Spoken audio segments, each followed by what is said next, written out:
Gimana kabarnya pagi hari ini? Ya, alhamdulillah semuanya baik-baik saja. Dan pada hari ini kita akan melanjutkan materi untuk ekonomi. Yang kita bahas adalah akuntansi. Dan pada hari ini kita akan membahas beberapa KD dan beberapa indikator. Hari ini kita akan membahas tentang deskripsi akuntansi sebagai proses informasi. Baik anak-anak semuanya, karena sudah diberikan indikator masing-masing, hari ini kita akan mempergunakan teknik pembelajaran dengan coaching. Jadi nanti anak-anak ada yang akan menjadi coach dan ada yang menjadi coaching. Baik, karena kemarin sudah dijelaskan bagaimana teknik coaching ini, sekarang anak-anak duduk pada kelompok masing-masing dan selamat mengerjakan tugas di kelompok dengan teknik coaching. Selamat bekerja. Assalamualaikum warahmatullahi wabarakatuh. Halo teman-teman, kami dari kelompok 1 akan menjelaskan mengenai akuntansi dengan guru pembimbing Bunda Yurdanelis yang beranggotakan saya Fakihul Zaki Alamin, saya Arifah Waina Azre, saya Zahwa Azhar, dan saya Muhammad Rehan. Selamat menyaksikan.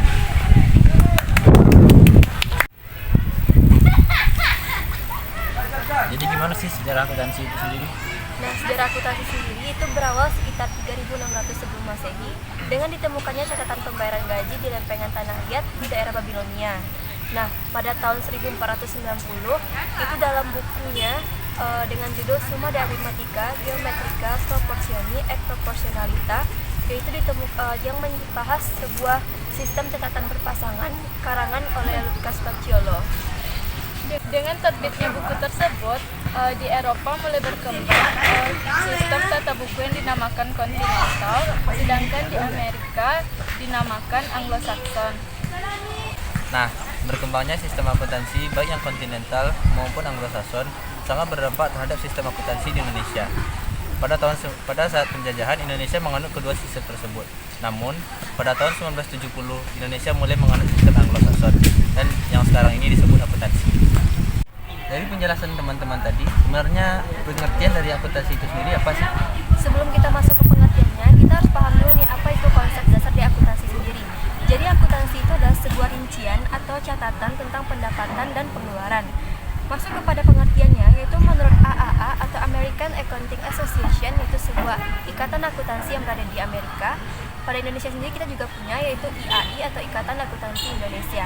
Menurutnya, akuntansi adalah proses mengidentifikasikan, mengukur, dan melaporkan informasi ekonomi tertentu untuk memungkinkan adanya penilaian dan keputusan yang jelas dan tegas bagi mereka yang membutuhkan informasi tersebut.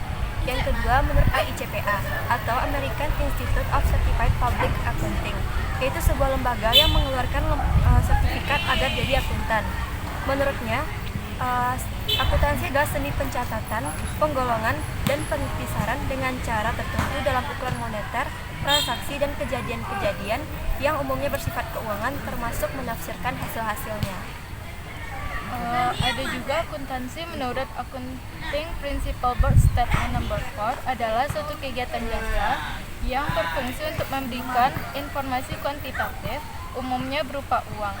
Secara umum, akuntansi di suatu badan ekonomi yang dimaksudkan untuk digunakan dalam pengambilan keputusan ekonomi. Nah, kalau menurut YWW dan businessmedia.com, akuntansi yaitu suatu proses pengawasan keuangan dalam bisnis dengan mencatat uang masuk, utang, dan transaksi keuangan lainnya yang sering dibantu oleh perangkat lunak. Dari pengertian tadi, apa sih tujuan dan manfaat dari akuntansi? Nah, akuntansi itu sendiri bertujuan untuk memberikan informasi berupa data dan gambaran mengenai kondisi suatu lembaga atau perusahaan. Nah, tujuan dari akuntansi itu sendiri juga berkaitan dengan transaksi internal dan eksternal perusahaan atau lembaga dalam kegiatannya sehari-hari. Selain itu, informasi akuntansi berguna untuk mengambil keputusan bagi pihak yang berkepentingan dengan perusahaan atau lembaga tersebut. Lalu, manfaat dari akuntansi sendiri itu terbagi 3, yaitu yang pertama adalah membuat perencanaan dan pengawasan secara efektif. Dimana contohnya saja, dana yang kita dapatkan pasti kita anggarkan untuk dalam 1 tahun. Nah, untuk apa-apa saja kita gunakan dana tersebut. Yang kedua adalah sebagai pedoman dalam pengambilan keputusan yang tepat. Dari dana yang telah kita anggarkan tadi, maka kita dapat menjadikan hal tersebut sebagai pedoman untuk mengambil keputusan pada waktu-waktu berikutnya dalam pembuatan dana. Yang ketiga adalah bentuk pertanggungjawaban kepada pihak yang bersangkutan, contohnya kepada investor, kreditor, ataupun pemerintah. Jadi dana-dana yang kita gunakan tadi harus dapat kita pertanggungjawabkan kepada pihak yang terkait. Nah, dari apa yang kita bahas tadi, akuntansi sendiri ini siapa sih pemakainya? Pemakaian formasi akuntansi ada dua jenis, yaitu pemakaian formasi akuntansi internal dan pemakaian formasi akuntansi eksternal. Pemakaian formasi akuntansi internal adalah orang-orang yang memikirkan kemajuan perusahaan dan orang yang mengelola perusahaan tersebut, seperti direktur, CEO, dan manajer. Kalau orang eksternal yaitu mereka yang tidak memikirkan kemajuan dan perkembangan suatu perusahaan atau lembaga, namun mereka menginginkan suatu keuntungan dari lembaga atau perusahaan tersebut. Contohnya yaitu investor, kreditur, karyawan, pemasok dan pemerintah serta lingkungan masyarakat. Dari informasi akuntansi itu pasti kita memiliki karakteristik supaya informasi kita itu berkualitas. Jadi apa saja karakteristik dari kualitas informasi akuntansi itu? Yang pertama adalah dapat dipahami, yang kedua relevan, yang ketiga adalah andal. Yang keempat ada dapat diperbandingkan, yang kelima ada tepat waktu, dan yang keenam ada nilai prediksi. Yang ketujuh adalah umpan balik dan yang kedelapan adalah cukup berarti. Berdasarkan karakteristik akuntansi yang dijelaskan oleh teman-teman tadi, sebenarnya prinsip-prinsip dari akuntansi itu sendiri apa sih?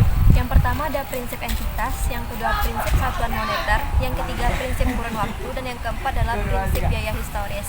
Yang kelima ada prinsip pengungkapan lengkap, 6 prinsip usaha berterusan, 7 prinsip mempertemukan, 8 prinsip pengakuan pendapatan. Yang ke-9 itu prinsip materialitas, yang ke-10 prinsip konservatif, dan yang ke-11 prinsip konsistensi. Penjelasan prinsip-prinsip tadi, apa aja sih bidang-bidang akuntansi? Jadi bidang akuntansi itu ada terbagi menjadi beberapa bagian. Yang pertama akuntansi keuangan, yang kedua akuntansi pemeriksaan, yang ketiga akuntansi biaya. Yang keempat akuntansi manajemen, yang kelima akuntansi perpajakan, yang keenam akuntansi anggaran. Dan yang ketujuh adalah akuntansi pemerintahan, dan yang kedelapan sistem akuntansi. Udah bahas nih tentang sejarah, tujuan dan manfaat, bidang-bidang dan juga prinsip. Kemudian profesi dari akuntan ini sendiri apa sih dan juga apa etika dalam akuntan ini? Profesi dalam akuntan yaitu ada controller, akuntan, dan akuntan biaya atau cost akuntan.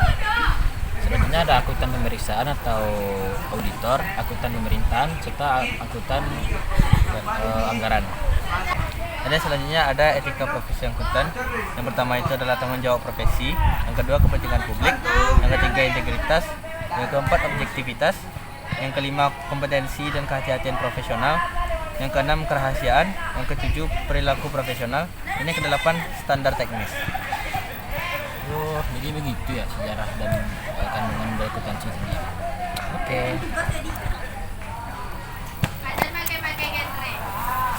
Oke. Baik anak-anak semua, karena Anda sudah menyelesaikan pekerjaan dengan teknik coaching, mari kita tutup pertemuan kita ini dengan membacakan hamdalah. Wassalamualaikum warahmatullahi wabarakatuh.